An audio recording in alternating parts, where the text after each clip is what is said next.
안녕하세요. 금요일의 과학터치입니다. 저는 진행을 맡은 강주 서림초등학교 교사 우정미입니다.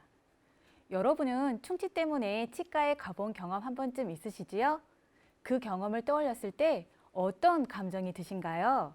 기분이 좋아지고 유쾌한 그런 감정보다는 두렵고 무섭고 가기 싫은 그런 감정이 앞섰을 거라고 생각합니다. 그런데 충치를 약으로 치료한다면 어떠신가요? 오늘의 주제가 바로 충치를 약으로 치료할 수 있을까입니다. 오늘 강연을 해주실 서울대학교 치의학전문대학원 박주철 교수님을 모셔보겠습니다. 교수님, 안녕하세요. 네, 안녕하세요. 네, 오늘의 주제가 충치를 약으로 치료할 수 있을까인데 오늘 그 주제에 대해서 간단한 소개 부탁드립니다. 네, 저는 치과 의사이지만 치아 재생을 연구하는 기초치의과학자입니다. 제가 연구하는 과정 중에 치아 중에 상아질이라는 부분을 재생할 수 있는 원천 기술을 개발하였고, 이 원천 기술을 가지고 실인리 치료제, 초기 충치 치료제를 개발하고 있습니다. 오늘은 이 원천 기술 개발에서부터 치료제 개발까지의 과정을 소개해드리고자 합니다. 네, 교수님의 말씀을 들으니 내용이 더욱 궁금해지는데요. 여러분도 교수님의 강연을 듣다가 궁금한 점이 있으면 실시간 채팅창에 글을 남겨주시면 강연이 다 끝난 후에 교수님께 질문을 드리도록 하겠습니다. 그럼 지금부터 교수님의 강연을 시작하겠습니다.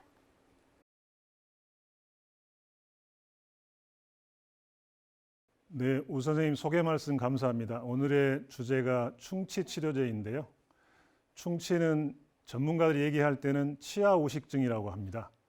또 영어로 얘기하면 일반인들이 얘기할 때는 캐비티 혹은 디케이라고 하고 전문 용어는 덴탈 캐리어스라고 합니다.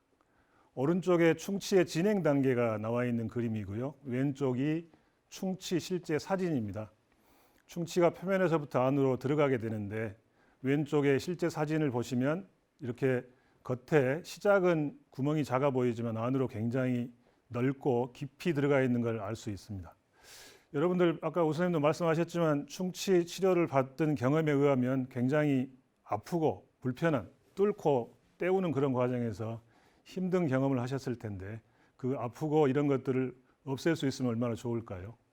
또 유치, 전니 아시죠? 전니가 2, 3년 쓰면 이제 영구치로 바뀌게 되는데 그 사이에 충치가 생겼을 때 약으로 2, 3년 동안 이런 때우는 공포스러운 일을 하지 않고 약으로 치료할 수 있다면 얼마나 좋을까요? 오늘 그 내용에 대해서 말씀드리도록 하겠습니다.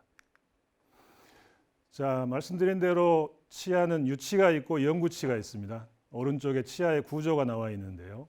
제일 위쪽에 있는 부분이 단단한 조직인데 범낭질이라고 하고요.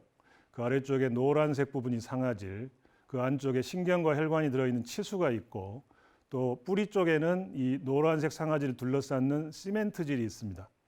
오늘 말씀드릴 주제가 상아질인데요. 상아질이 노란색으로 되어 있기 때문에 치아의 70% 정도를 차지하고 있습니다. 자, 우리나라의 다빈도 질환이라고 해서 질환 중에 사람들이 가장 많이 걸리는 질환을 통계를 내는데요. 1년에 통계를 내면 그 통계의 1, 2위가 항상 감기 등을 포함한 기관지 질환과 우리 치과의 치주 질환이 1, 2위를 다툽니다. 또 저쪽에 6위에 가면 치아 우식 충치가 있죠. 다시 말씀드리면 치주 질환이 이렇게 많이 발생하기 때문에 치주 질환이나 충치에 의해서 치아가 없어질 가능성이 높다는 겁니다. 치아가 없어지게 되면 현재 어떻게 치료를 할까요? 오른쪽 그림에 나와 있는 것처럼 일반 보철물, 브릿지라고 하죠. 이렇게 연결시켜주는 걸 하거나 많이 들으셨을 텐데 거기에 치아하고 빠진 자리에 심는 임플란트가 시술이 됩니다. 그런데 이 임플란트는 왼쪽 그림에 나와 있습니다만 오른쪽의 자연 치아는 잇몸 주위에 있는 뼈하고 치아 사이에 치주인대라고 하는 그 사선으로 된 구조물이 있는데 임플란트는 금속물이 뼈에 직접 붙어 있습니다. 굉장히 단단하긴 한데 자연 치아에 있는 저 사선으로 된 치주인대라는 구조물이 없기 때문에 감각을 느낄 수가 없습니다. 그래서 지금 서울대학교 치과병원 자료에 의하면 위쪽 엑스레이 사진을 보시면 저 환자는 위쪽이 자연 치아였고 아래쪽이 임플란트였습니다. 임플란트 치아와 자연 치아가 부딪히게 되면 이 임플란트 치아가 얼마나 세게 씹는지를 저 치주인대가 없기 때문에 못 느끼거든요. 그래서 위쪽에 있는 대합치가 저렇게 부서지게 됩니다. 아주 극단적인 경우가 아래쪽 그림에 나와 있는데 치아가 하나도 없고 전부 임플란트로 돼 있다고 하면 아무 감각을 못 느끼는 거죠.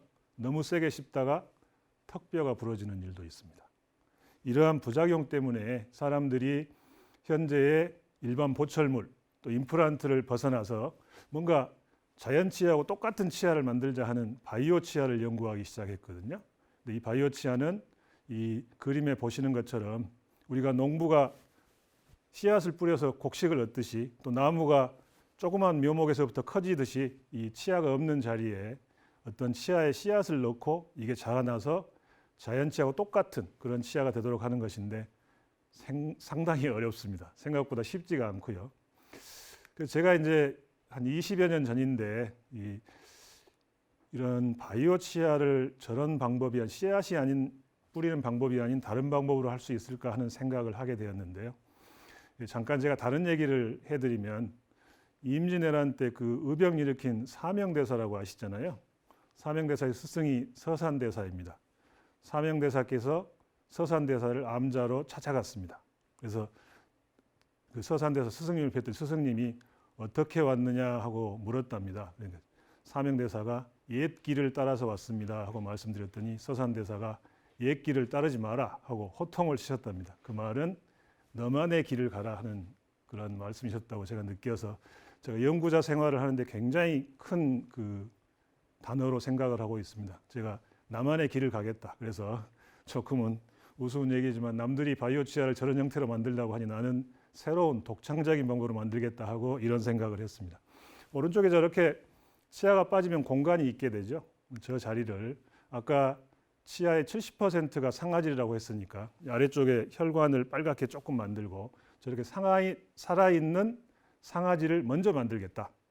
상아질을 먼저 만들고 아까 임플란트가 하지 못하는 감각을 느낄 수 있는 치주인대를 주위에다 둘러붙이고 뭐 위쪽에 있는 에나멜은 보철물을 하면 되니까 이러면 결국 바이오 치아를 만드는 것하고 똑같지 않겠느냐 그런 생각을 하게 되었고 그래서 상아질 연구를 하게 되었습니다. 이게 이 연구의 시작이고요. 오늘 말씀드린 주제가 저 노란색으로 표현되어 있는 상아질인데 상아질은 오른쪽에 나와 있는 그림처럼 저 혈관과 신경이 있는 치수 쪽에 세포의 본체가 있고요. 보시는 것처럼 돌기를 내고 있죠. 돌기를 내고 있고 그 바깥쪽은 석회화된 조직으로 둘러싸여 있습니다. 그래서 석회화된 조직의 동굴처럼 된 부분을 상아세관이라고 하고 그 본체에서 뻗어나온 돌기를 상아모세포 돌기라고 합니다. 그러니까 지금 범낭질로 둘러싸이고 상아질이 있는 경계가 이런 표시가 되어 있는데 거기서부터 세포가 만들기 시작해서 이쪽으로 밑으로 내려가는 겁니다. 이 상아모세포는 지금 이쪽에서 이쪽으로 내려가게 되는데 절대 거꾸로 올라오지는 못합니다. 그러니까 내려가면서 자기 돌기를 남겨놓고 아래쪽으로 내려가는 구조로 되어 있다는 거죠. 이렇게 석회화된 조직 안에 돌기를 내고 있는 조직은 상아질밖에 우리 몸에서 없습니다. 유일한 조직입니다. 지금까지 이 상아질을 재생하는 연구들을 수많은 사람들이 해왔는데요. 결국은 성공을 하지 못했습니다. 어떤 면에서 성공을 하지 못했냐면 오른쪽에 보시는 것처럼 전부 노라고 되어 있잖아요. 그래서 상아질 2016년에 나온 그런 논문인데 원래의 상아질이 없어졌을 때 없어진 것하고 똑같은 상아질을 만드는 기술이 발견되지 못했다는 게 노입니다. 그러면 신문이나 이런 데 보면 지금까지 상아질 재생했다는 사람이 굉장히 많거든요. 그 사람들은 어떻게 재생을 했다고 하느냐? 실제로 재생했다고 하지만 그 만들어진 조직이 원래의 상아질이 아니라 아래쪽에 빨간색으로 나와 있는 것처럼 세포가 안쪽에 묻혀 있는 뼈의 구조였다. 상아질이 없어진 자리에 뼈를 재생했다는 거죠. 뼈하고 상아질이 굉장히 유사하거든요. 그러니까 뼈를 재생해 놓고 상아질이 재생했다고 얘기하니까 학문적으로는 노라고 판정을 받게 된 겁니다. 제가 1999년부터 이 상아질 재생 연구를 하기 시작했는데요. 보시는 것처럼 NF1C 유전자 결손 생쥐라고 해서 조금 복잡한 얘기지만 어떤 유전자를 없앤 그런 생쥐를 만들 수 있습니다. 제가 미국에 갔을 때 그 생화학 교실의 어떤 연구자분이 NF1C 유전자를 없앴는데 놀랍게도 치아에 뿌리가 없습니다 하고 저한테 저걸 분석해 달라고 가지고 오면서 제가 이제 상아질 재생을 본격적으로 하기 시작했는데요.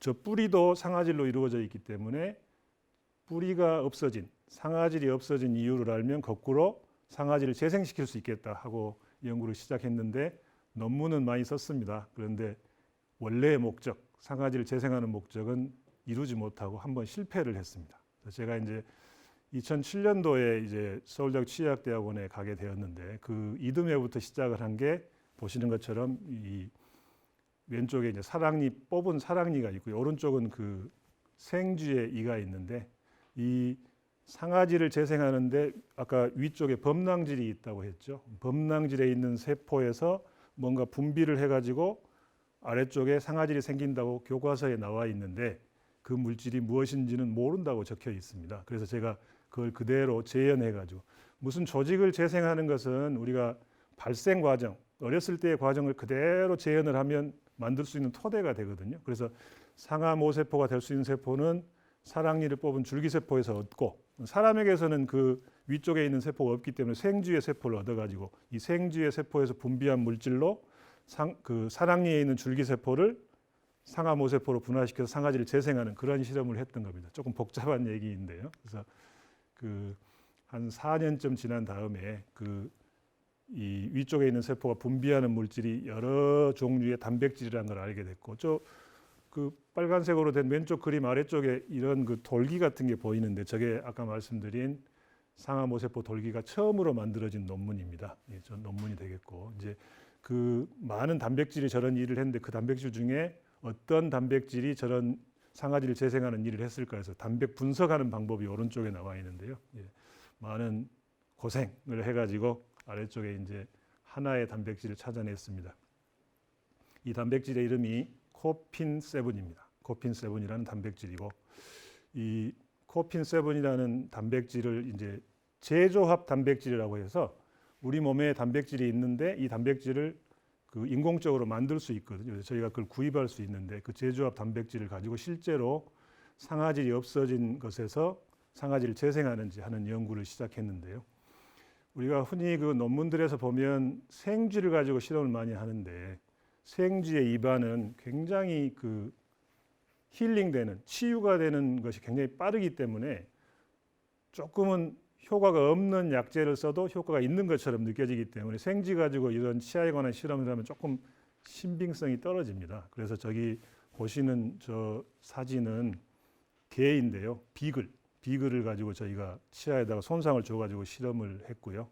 그래서 이제 이 재조합 단백질을 가지고 오른쪽에 보시는 것처럼 저 위쪽에 약간 패인 부분이 실제로 그 치과용 벌을 가지고 삭제를 한 겁니다.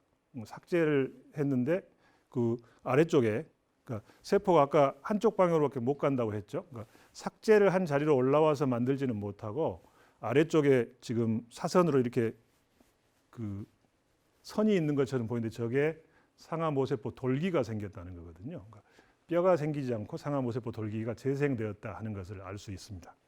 이것이 이제 제가 이걸 인정한 게 아니라 이 밑에 나와 있는 그 내용인데 저희가 이제 저렇게 남들은 뼈로만 재생했다고 하는 걸 재생이라고 했는데 실제로 상아질이 만들어졌다는 걸 이제 그 2015년에 저희가 확증을 가졌는데 그것이 이제 연구자들한테 인정을 받는 게 작년에 인정을 받았습니다. 저기 보시면 간단하게 말씀드리면 많은 사람들이 상아질을 재생하려고 했는데 다 실패했는데 Such evidence has only been reported by O et al. 이렇게 돼 있거든요. 단지 하나의 연구가 있는데 O 등에 의한 연구에 의하면 그 아래쪽으로 쭉 내려가 보면 이 튜블라 덴틴을 만들었다. 오스언틱 오돈토블라스트다. 원래 상아 모세포하고 똑같은 상아 모세포를 만들었고 이 세관 상아질을 만들었다 하고 논문에 인정을 해 주었습니다. 저게 저희 논문입니다. 작년에 인정을 받아서 결국 지금까지 말씀드린 내용으로 봐서 저희가 없어진 상아질을 재생하는 세계 최초의 원천 기술을 확립했다. 이렇게 말씀을 드릴 수 있겠죠.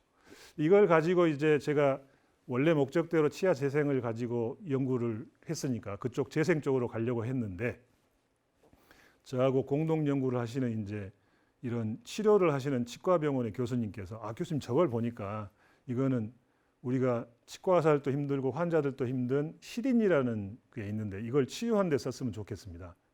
교과서에 시린이에 한번 걸린 사람은 평생 동안 아이스크림을 먹을 때마다 시리다. 결국은 치료가 안 된다는 거죠.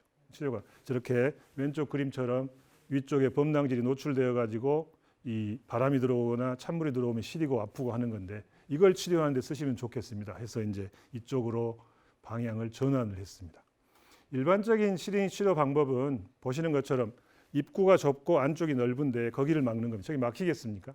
잘 막히기 힘들죠. 또 한 가지 이제 중요한 요인 중에 하나가 시린이를 치료하는 대표적인 방법이 레진 치료입니다. 저렇게 칫솔질 같은 걸로 패여서 시린 자리를 레진으로 이렇게 메꾸는 시술을 하게 되는데 우리가 중요한 사실이 하나 있는데요.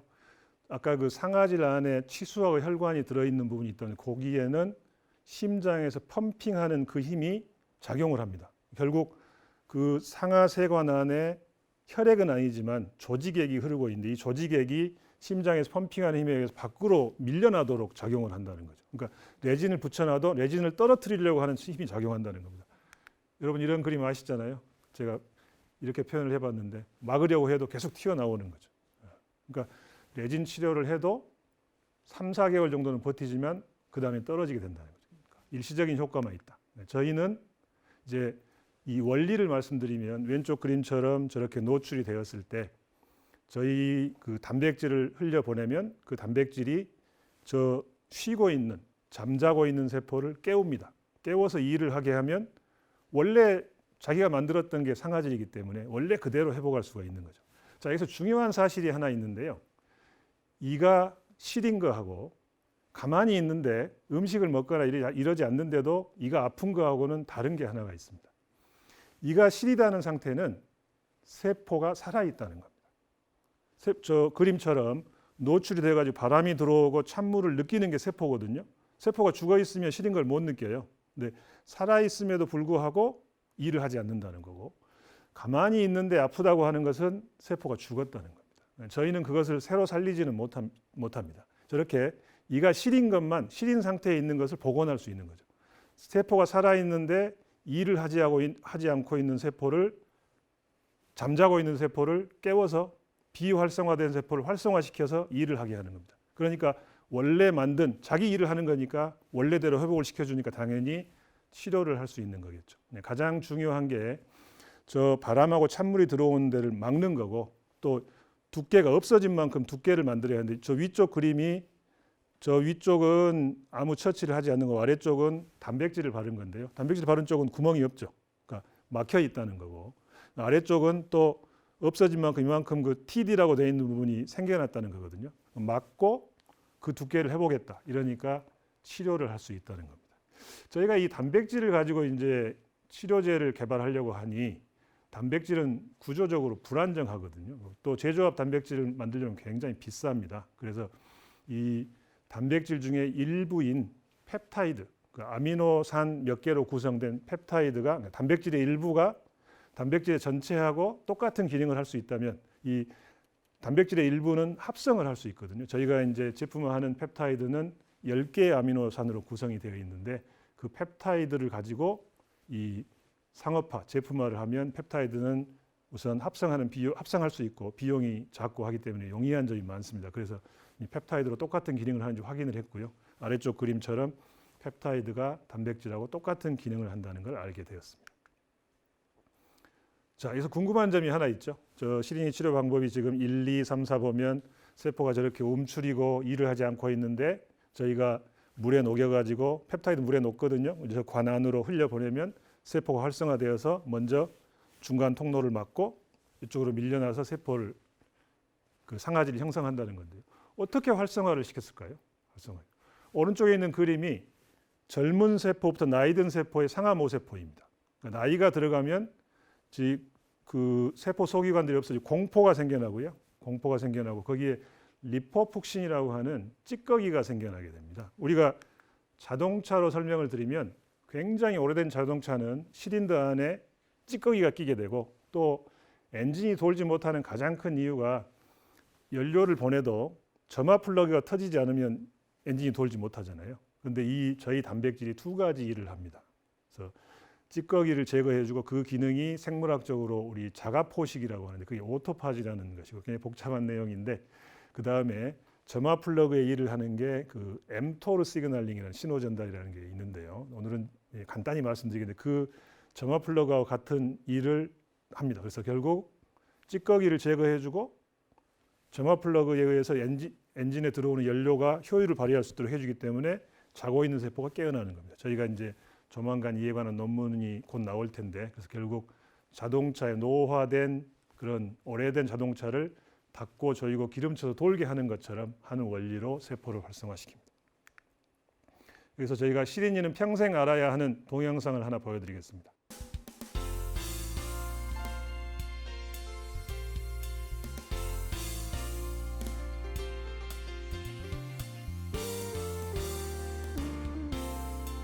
과도한 칫솔질 등 다양한 원인으로 치아의 상아지를 덮고 있는 범랑질이 손상되면 상아질의 상아세관과 그 내부의 신경과 연결된 상아모세포가 외부에 노출됩니다.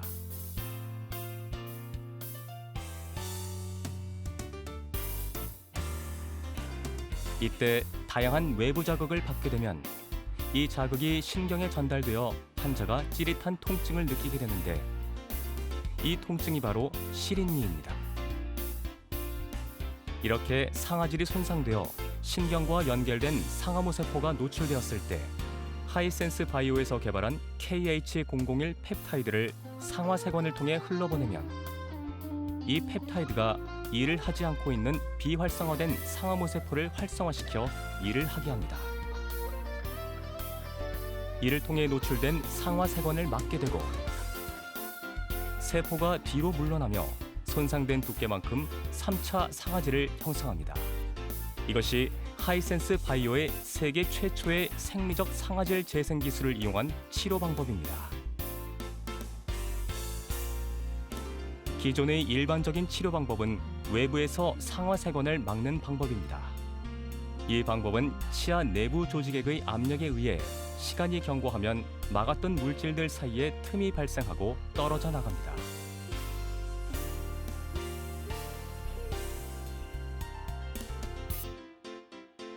그에 반해 KH001 펩타이드를 이용한 치료는 세포를 자극해 치아 본래의 생리적 상아질을 형성하므로 조직액의 압력이 작용해도 생성된 조직이 그대로 유지됩니다. 따라서 시린니 증상의 일시적인 경감 효과가 아닌 시린니 증상을 없애주는 근본적인 치료가 가능합니다.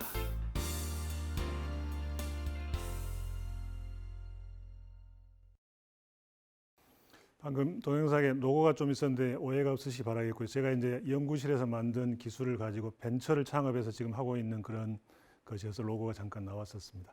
자, 우리가 그 상아질이 우리가 칫솔질을 해가지고 이렇게 패이게 되죠. 패이게 되는데 충치에 의해서도 상아질이 손상이 되게 됩니다. 그래서 우리가 그 치과에 가서 충치 치료를 하면 결국은 파내고 떼우는 거거든요. 이 기술이 100년 동안 이어져 온 겁니다. 지금 4차 산업혁명 시대에 생명과학 기술이 발달했는데 생명과학 기술을 가지고 적용한 그런 치과 치료 술식은 아직 그렇게 많지가 않거든요. 그래서 저희가 뭔가 지금 파내고 떼우는 이런 치료 방법을 바꿀 수 없을까 하는 생각을 하게 되었고요.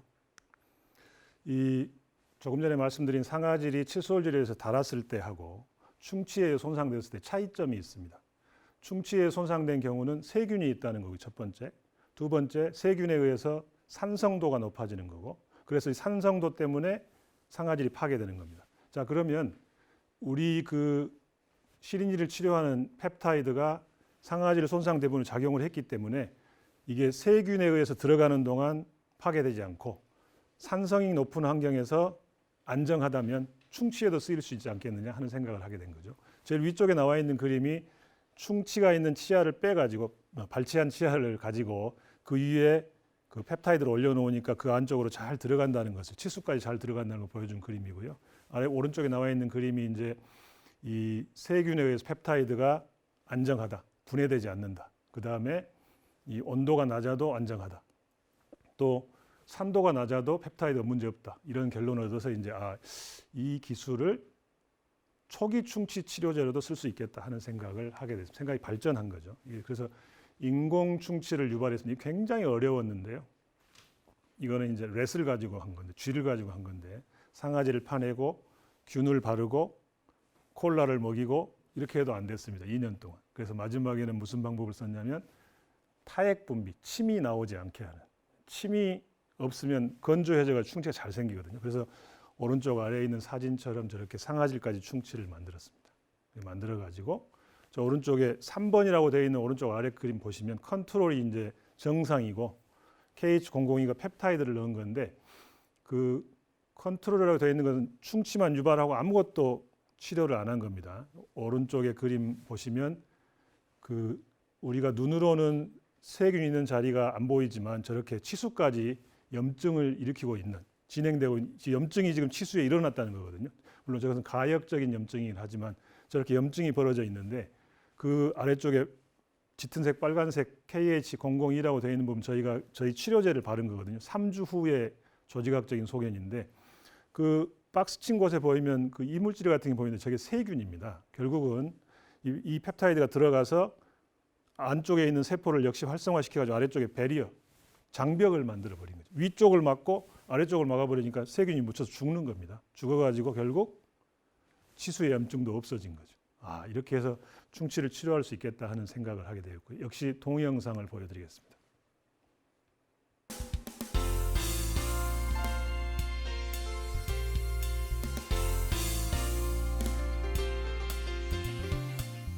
구강 내에 존재하는 세균에 의해 치아의 범랑질이 부식되고 진행 정도에 따라 상아질과 치수에 손상을 주는 질환을 치아 우식증이라고 합니다.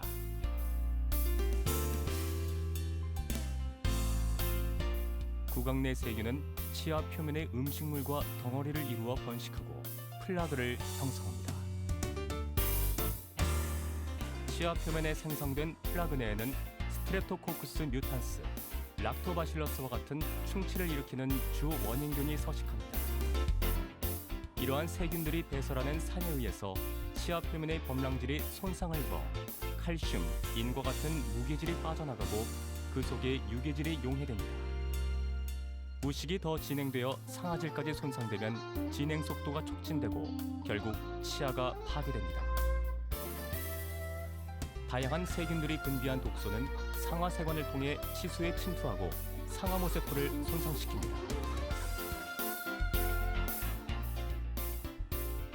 우식 상아질환에 존재하는 미생물과 그 부산물로 인해 치수 내 혈관 확장과 같은 치수 충혈 증상이 나타납니다. 이어서 급성 염증에 관여하는 세포들이 치수 조직 안으로 침투하여 염증 반응을 일으킵니다.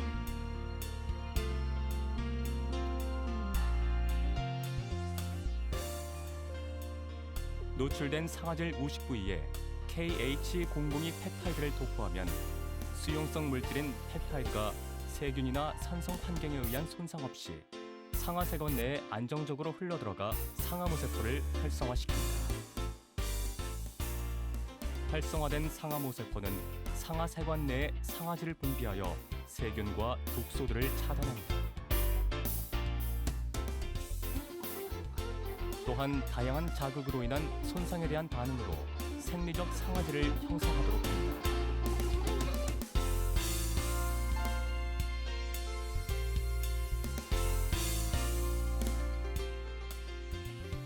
치과 의사의 판단하에 치료 과정에서도 쓰일 수 있습니다. 치아 우식 부위를 제거한 뒤 수복하기 전 KH002 펩타이드를 도포하면 치수의 자극과 손상을 최소화하는 효과가 있습니다. 결과적으로 수로 과민증을 줄여주어 의료진과 환자 모두에게 높은 만족도를 줄 수 있습니다. 이것이 하이센스 바이오의 세계 최초의 생리적 상아질 재생 기술을 이용한 치아 우식증 치료 방법입니다.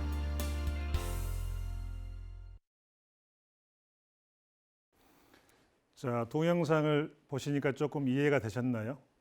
치료의 원리는 시드니 치료나 충치 치료나 다 마찬가지입니다. 결국은 아래쪽에 있는 그러니까 충치가 있어도 초기에 실이잖아요. 실이라는 건 세포가 살아있으니까 살아있지만 일을 하지 않는 세포를 일을 하게 해서 시린이와 초기 충치를 치료하는 그런 개념이 되겠습니다. 아까 파내고 때우는 그런 충치 치료 개념이 100여 년간 이루어졌다고 했는데요. 사실은 이런 개념이 이제 약으로 충치를 치료하는 개념이 2018년도에 나왔습니다. 그래서 보시는 것처럼 Next Revolution in Dental Care is about to begin. 정말로 혁신적인 치과 치료 방법이 새로 시작된다 하는 것으로 2018년도에 뭐 미국 MBC 뉴스라든지 우리나라 뉴스에도 났었는데요.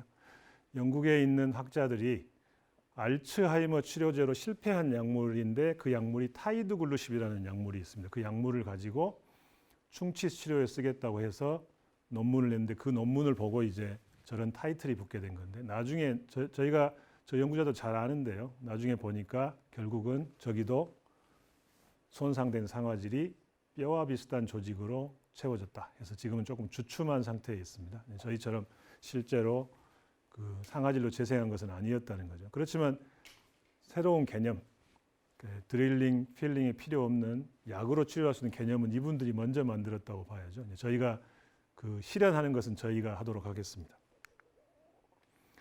그래서 결론적으로 지금 왼쪽에 있는 그림은 현재의 충치 치료 개념이고요. 오른쪽이 저희의 개념인데 얼핏 똑같아 보이지만 그러니까 왼쪽에 있는 개념은 아래쪽에 구멍이 뚫려 있는 것처럼 보이죠. 저게 이제 그 사람들 나이로 치면 10대, 20대만 지나면 상하모세포가 거의 반응을 하지 않습니다. 그러니까 일을 하지 않는다는 거죠. 그러니까 어떤 약제를 주면 저기 보이는 것처럼 뼈를 일부 만들 수 있습니다. 근데 뼈는 혈관이 있어야 하거든요. 근데 저 상아질에는 혈관이 없어요. 그러니까 결국 그 석회화 된 조직 안에 들어있는 세포가 죽게 됩니다. 혈관이 없으니까. 그러니까 미세한 구멍이 뚫려 있는 배리어가 쳐 있다고 보시면 되겠죠. 그렇기 때문에 세균이 들어있는 것들이 아래쪽으로 영향을 미칠 수가 있고 또 이 재발의 소지가 있다는 거죠. 왜 재발의 소지가 있냐면 여러분들 경험하셨겠지만 치과에 가서 이렇게 충치를 파낼 때 치과 의사 선생님들도 너무 많이 파내면 아래쪽에 신경관이 뚫릴 것 같으니까 실제로 완벽한 제거를 못하는 경우가 있거든요. 이렇게 되면 재발할 수가 있습니다. 그런데 만약에 오른쪽에 있는 그림처럼 이 저희 약제를 먼저 바른 다음에 그러니까 충치가 얕은 경우는 그날 파내고 약제를 바르고 뭐 아말감이건 레진을 하면 되지만 그러면 아래쪽에 이제 완전한 상아질로 배리어가 만들어지니까 세균이 못 들어오는 상태가 되니까 치료라고 세균은 당연히 죽게 되고 치료가 되는 건데 만약에 충치가 깊은 경우 이런 경우 환자들도 고통스럽잖아요. 또 치과 의사들도 완전히 제거할 자신이 없잖아요. 그런 경우에 약을 발라주고 3주 후에 오십시오 하면 위쪽은 이제 공간이 패여 있지만 아래쪽에 배리어가 만들어져서 상아질이 만들어지고 세균이 다 갇혀 있는 상태가 되니까 조금 더 깊이 완전히 제거를 할 수가 있고 아래쪽이 만들어져 있으니까 환자들은 아프고 싫은 게 없어지는 상태에서 진료를 받을 수 있다는 이점이 있다는 거죠. 아까도 말씀드렸지만 또 한 가지는 이제 이 2, 3년 쓰고 말 유치, 전이를 충치가 생겼는데 그 약제만 저렇게 발라도 2, 3년은 버틸 수 있다는 거죠. 그러니까 그런 2, 3년 쓰기 위해서 공포스럽게 그런 절차를 받지 않아도 되는 그런 이점이 있을 수도 있겠습니다.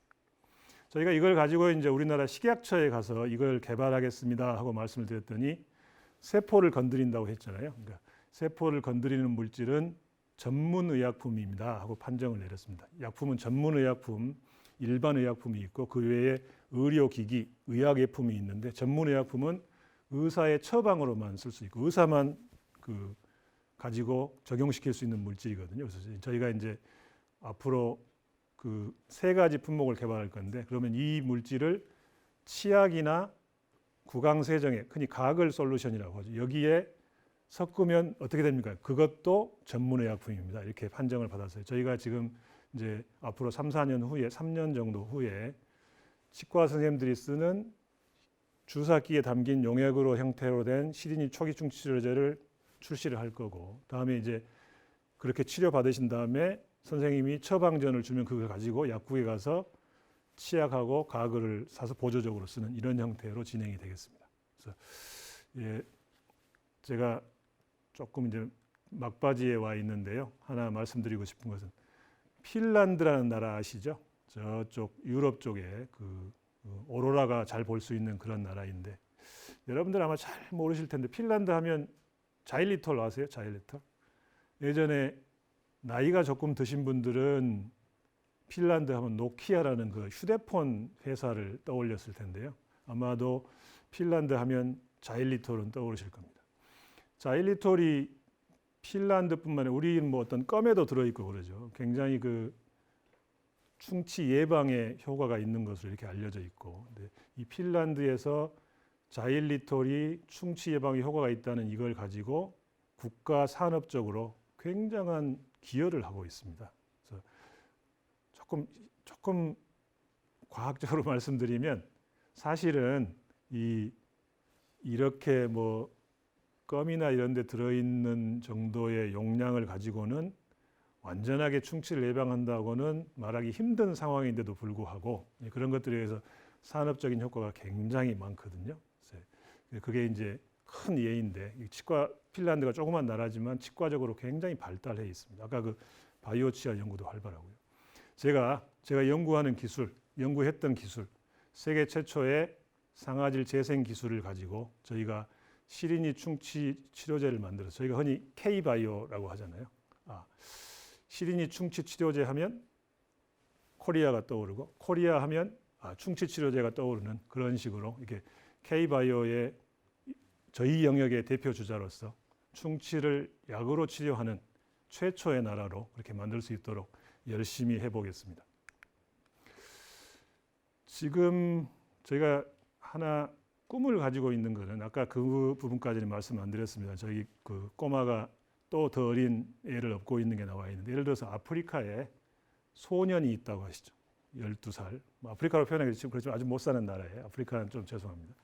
못 사는 나라에 있는데 이 친구가 주위에 치과에 갈 수가 없어요. 충치가 생겼어요. 그래서 그대로 두면 계속 깊어져 가지고 이를 뽑아야 되는 그런 환경에 이르는 거죠. 그런 상황에 있을 때 우리가 주사기에 담긴 새로 개발된 약제를 가지고 가서 발라주면, 이게 폐인 자리까지 완전히 회복하지는 못하지만 아래쪽에 배려를 쳐주니까 이 몇 년간 버틸 수 있고, 또 위쪽에서 충치가 생길 가능성이 있지만 그래도 또 이 반복적으로 그런 것을 하거나 그 사이에 치과에 갈 수 있다면 굉장히 저 친구가 이가 빠지지 않고 이런 그런 행복한 삶을 누릴 수 있는 그런 변환점이 될 수도 있겠죠.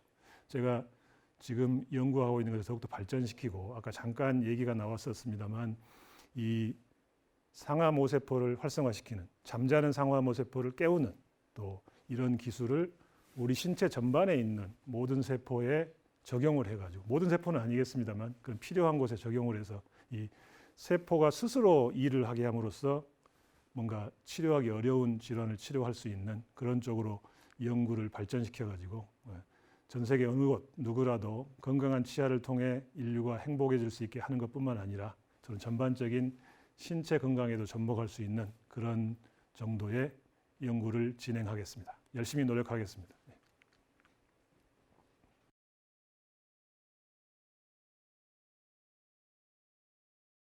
네, 유익한 강연 해주신 교수님께 감사드립니다.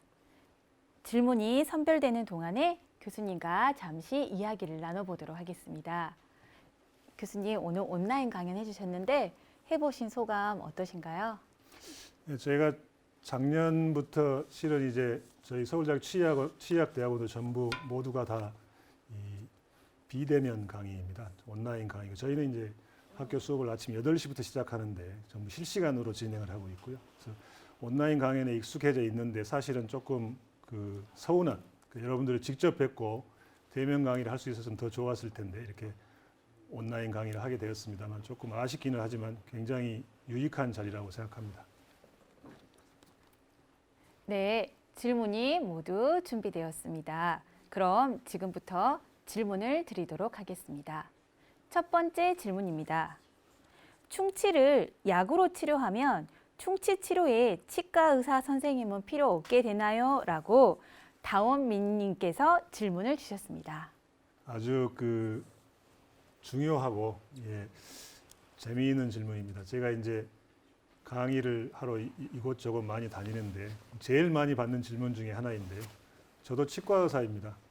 치과 의사인데 만약에 충치를 약으로 치료하고 치과 의사가 아무것도 하지 않는 그런 상황이 되면 아마도 치과 의사들이 그 약을 많이 쓸까요? 아마 의문인데요. 네, 조금 우려스러운 부분인데 그 부분은 걱정하지 않으셔도 될 것 같습니다. 아까 말씀드린 것처럼 저희가 충치는 위쪽이 패여 있는 거잖아요. 패여 있는 건데 세포가 아래쪽으로 내려갑니다. 아래쪽으로 내려가서 패인 만큼 이 세포가 참 영특한 게 앞에 위쪽에 패인 깊이가 예를 들어서 2mm 정도가 패였다고 하면 아래쪽으로 내려가면서 정확히 2mm 두께의 상아지를 만들어냅니다. 그러니까 패인 것 빼고 그 두께는 같이 유지가 된다는 거죠.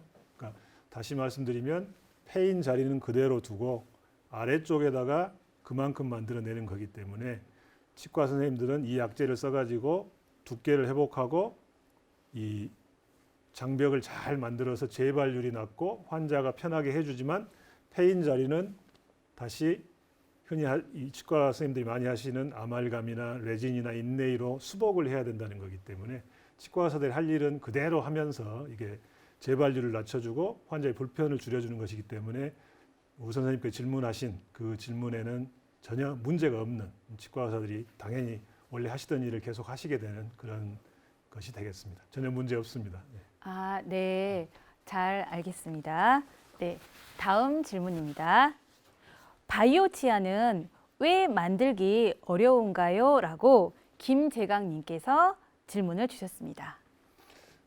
네, 그 바이오 치아는 원래 원어로 얘기를 하면 Biological Tooth Replacement라는 건데요. 이걸 줄여가지고 바이오 치아라고 합니다. 그래서 아까 제가 씨앗을 뿌려가지고 이 치아가 자라게 하는 그런 말씀을 드렸는데 이 아까 핀란드에서 유명한 학자분이 계신데 그 학자분이 이 치아 형성 과정 중에 만들어지는 그 여러 가지 변화, 특히 유전자의 네트워크를 연구를 하셨는데 치아가 만들어지는 과정에 관여하는 유전자가 300개가 넘는다고 합니다. 300개가 넘는데 아까 말씀드린 것처럼 이 위쪽에 있는 세포하고 아래쪽에 있는 세포, 범낭지를 만드는 세포하고 아래쪽에 있는 상아지를 만드는 세포가 서로 영어로 인터랙션이라고 하는 상호작용을 해야 하거든요. 그러니까 우리가 이런 걸 한번 생각해 보시죠. 굉장히 긴 복도가 있는데 거기에 형광등이 있습니다. 형광등이 있는데 아마 경험해 보셨을 텐데 긴 복도에 스위치를 하나 올리면 형광등이 순차적으로 켜지는 걸 보시죠. 순차적으로. 전체가 다 켜집니다. 만약에 치아를 만드는 과정에 어떤 하나를 건드리면 그 나머지 유전자의 네트워크가 한꺼번에 작동을 한다고 하면 재생이 쉬울 겁니다. 그런데 그렇지가 않습니다. 아까 범낭지를 만드는 세포와 상아지를 만드는 세포가 서로 신호 전달을 주고받습니다. 이쪽에서 신호를 한번 주었다가 또 좀 지나서 이쪽에서 위쪽으로 신호를 주는데 이게 시간이 정해지지 않고 시 공간을 넘나들어야 하거든요. 제가 다른 예를 하나 들어드리면 우리 몸에서 재생을 하면 굉장히 큰 경제적인 효과를 얻을 수 있는데 아직 못하고 있는 게 있는데요. 대표적인 게 뭘까요? 아마 머리카락입니다. 머리카락을 다시 나게 할 수 있으면 엄청난 경제적인 효과도 거둘 수 있고 또 그 인류의 건강에 굉장히 기여를 할 텐데 머리카락 재생을 못 하거든요. 머리카락이 만들어지는 과정이 치아가 만들어지는 과정하고 비슷합니다. 그러니까 여러분이 이제 나중에 아시게 되겠지만 우리가 우리 몸을 만드는데 발생 과정을 보면 외배엽, 중배엽, 내배엽이 있는데 이 세 개의 배엽이라고 있는데 이게 치아는 외배엽과 중배엽이 같이 작용을 하는 거거든요. 이 머리카락도 외배엽과 중배엽이 같이 작용을 하는 겁니다. 배엽의 하나에서 기관이 만들어지는 거면 재현하기가 쉬운데 두 기관이 만들어지면서 이게 서로 상호작용을 하면 굉장히 풀기가 어렵습니다. 그렇기 때문에 대표적으로 치아하고 머리카락의 재생이 어려운 이유가 있고요. 머리카락의 머리 그 헤어라고 하죠. 거기에 빗대서 말씀을 드렸지만 그런 이유 때문에 바이오 치아의 재생이 굉장히 어렵고 그런 이유 때문에 제가 조금은 각도를 틀어가지고 상아지 재생부터 시작해서 바이오 치아와 똑같은 효과를 낳는 그런 연구를 하려고 했었는데요. 그럼에도 불구하고 지금 많은 분들이 연구를 하고 계시기 때문에 바이오 치아 부분도 굉장히 많은 발전이 있어서 조만간 여러분들이 치과에 가서 씨앗을 심고 원래 치아하고 똑같은 그 자연 치아를 재생하는 그런 혜택을 누리실 날이 멀지 않았다고 생각합니다. 네. 네, 그렇군요. 네, 잘 알겠습니다. 자, 다음 질문입니다. 임플란트를 했는데 바이오 치아로 교체하는 게 나을까요? 라고 이희정님께서 질문을 주셨습니다. 지금 상태에서는 물론 이제 이상적으로 생각하면 바이오 치아로 바꾸는 게 좋은데 지금은 이제 바이오 치아가 완전히 개발된 상태가 아니기 때문에 이제 섣불리 말씀드리기 어려운데요. 그 임플란트도 제가 아까 뭐 감각이 없다고 말씀드렸지만 임플란트를 발견함으로 해서 우리 인류에 굉장히 큰 그 건강의 증진을 가져왔잖아요. 지금은 작고하셨지만 그 브레네막이라는 교수님, 스웨덴 교수님인데 그분이 원래 정형외과 쪽 일을 하시던 분인데 그 아까 말씀드린 대로 이 금속하고 이 뼈가 아주 강하게 달라붙거든요. 그렇기 때문에 굉장히 강하게 음식을 씹어도 버틸 수 있는 건데 그걸 사실은 토끼에서 이 엉덩이 쪽 이쪽 뼈를 가지고 연구를 하시다가 발견을 한 겁니다. 그러니까 여러분들이 그 지금 아마 여러 초등학교, 중학교, 고등학교 여러 단계 학생분들이 보고 계시라고 생각하는데 그 어떤 현상을 보면 굉장히 정확하게 인지를 하는 게 어떤 연구의 시발점이 되는데요. 그분은 치아하고 전혀 관계없는 분인데 이 티타늄이라는 금속을 가지고 토끼에서 연구를 하다가 이 티타늄이 뼈에 잘 달라붙는다 하는 것을 알게 된 거죠. 이 사실을 보통 사람이었으면 그냥 지나갈 건데 이거를 정형외과에 뼈가 없는 것을 대체하는 것, 치과에 이 치아가 없는 걸 대체하는 쪽으로 발전을 시킨 거죠. 그렇게 했기 때문에 그게 65년도에 벌어진 일인데 그로부터 수많은 뭐 어떻게 보면 조롱도 받았어요. 그게 될 수 있겠느냐. 그렇지만 그게 이제 90년 이렇게 되면서 임플란트라는 것을 가시화돼 가지고 지금 많은 사람들이 혜택을 누리고 있잖아요. 물론 이제 질문하신 것처럼 임플란트를 바이오 치아로 대체하면 좋겠지만 지금 이제 바이오 치아 연구가 또 진행되고 있으니까 지금은 당장은 할 수 없지만 저를 포함한 많은 연구자들이 노력해가지고 자연치와 똑같은 바이오 치아를 만들 수 있다면 그때 가서는 아마 바꾸셔도 좋지 않을까 하는 생각입니다. 열심히 노력하겠습니다. 네. 임플란트에 처음 그 시초부터 다 잘 듣게 돼가지고 그렇군요. 네, 잘 알겠습니다. 다음 질문입니다. 충치약의 상용화가 이루어지려면 얼마나 걸릴까요? 그리고 약의 경우 1회가 아니라 여러 번 복용해야 하는 것 같은데 1회 비용은 대략 어느 정도가 될까요? 라고 재성정님께서 질문을 주셨습니다. 재미있는 질문이네요.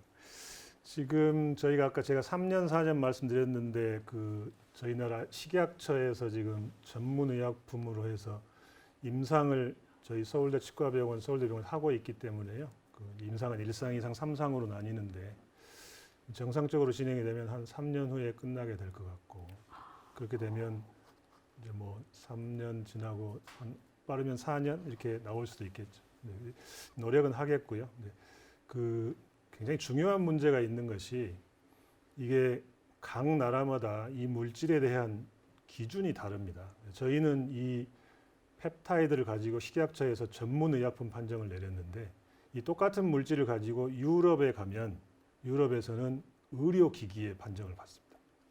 의료기기는 이제 전문의약품, 일반의약품, 의료기기, 의약예품인데 의료기기의 판정을 받는 거죠. 임상을 해야 하는 의료기기의 판정을 받고 저희가 이제 세계적인 회사에 그 컨설팅을 한 적이 있는데 이 물질을 가지고 FDA에 미국 식약처 같은 거죠. 이쪽에 가면 이제 저희가 우리나라 발전해가 지금 우리나라에서 임상한 1상도 미국에서 인정을 해주고 2상부터 시작하도록 하는데요.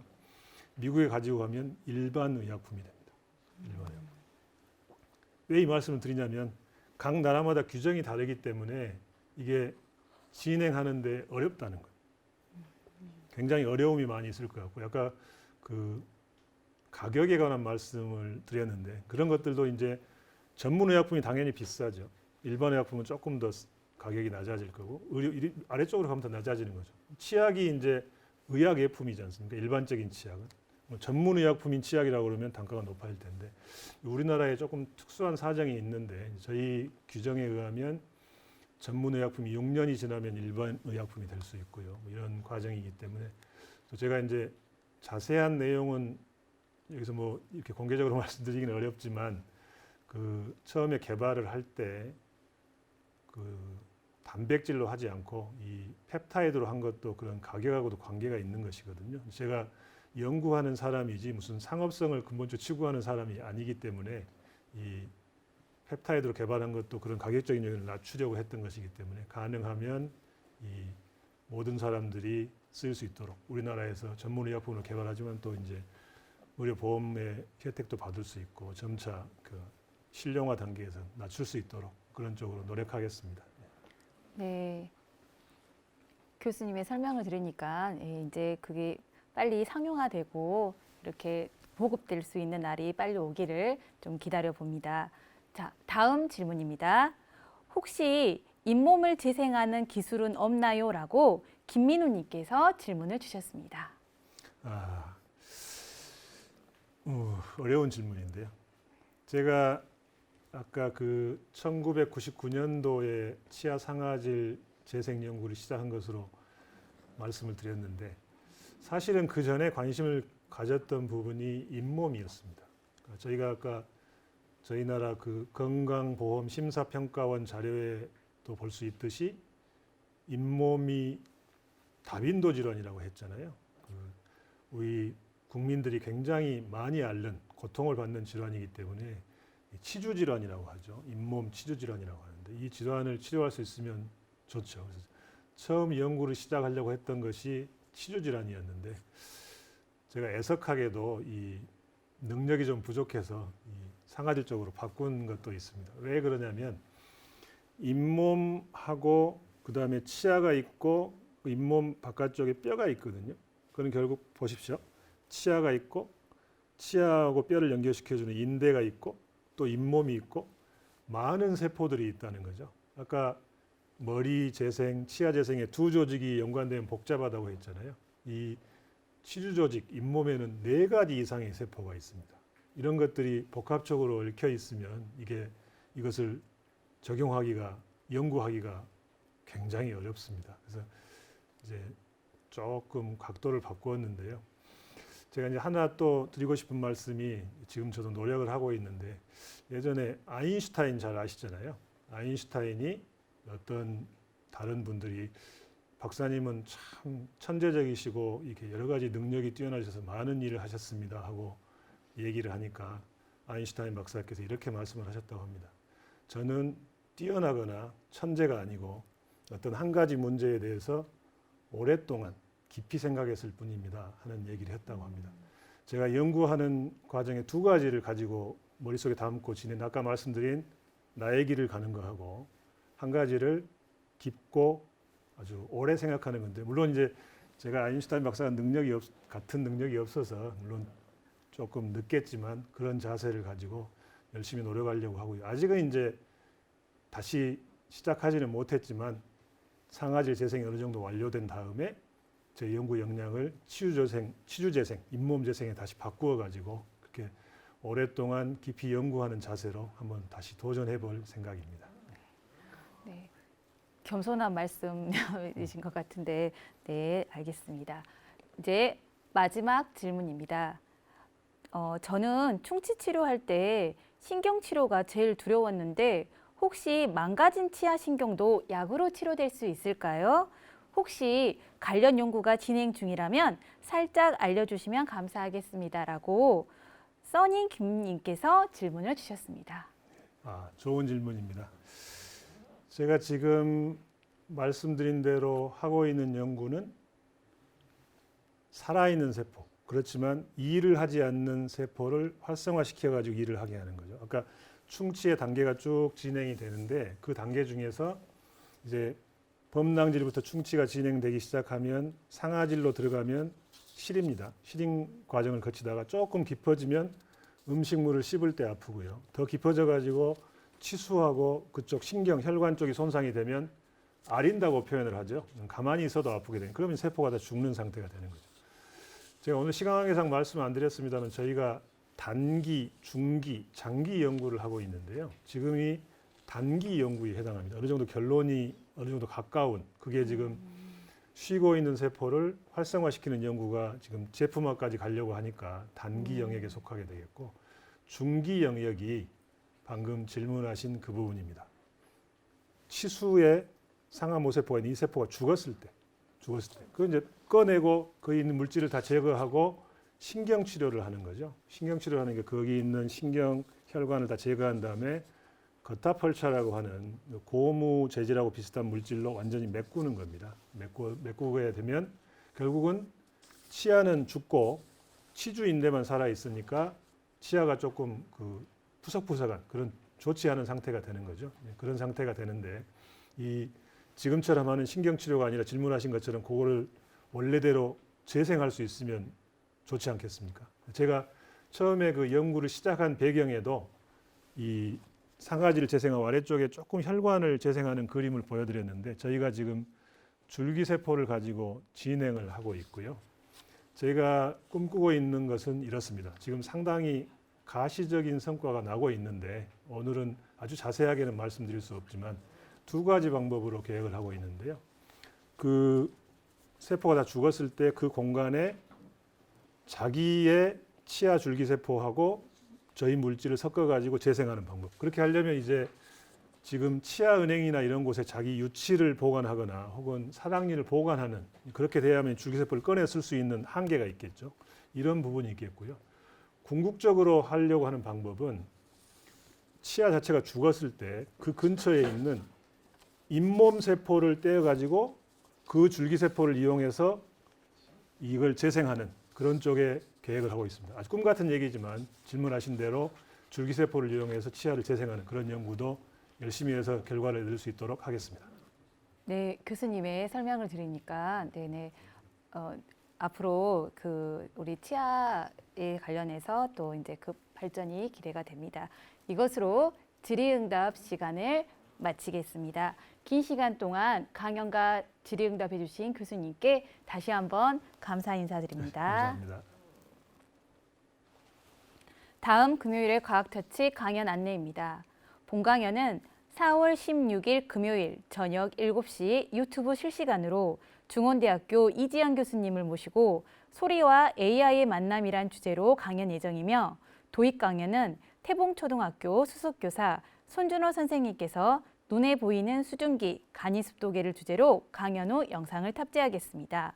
많은 시청 부탁드립니다. 오늘은 충치를 약으로 치료할 수 있을까라는 주제로 서울대학교 치의학전문대학원 박주철 교수님을 모시고 강연을 들어보았습니다. 여기서 교수님과는 끝 인사하도록 하겠습니다. 교수님, 감사합니다. 네, 감사합니다. 지금까지 시청해주신 여러분들, 다음 시간에 또 만나요.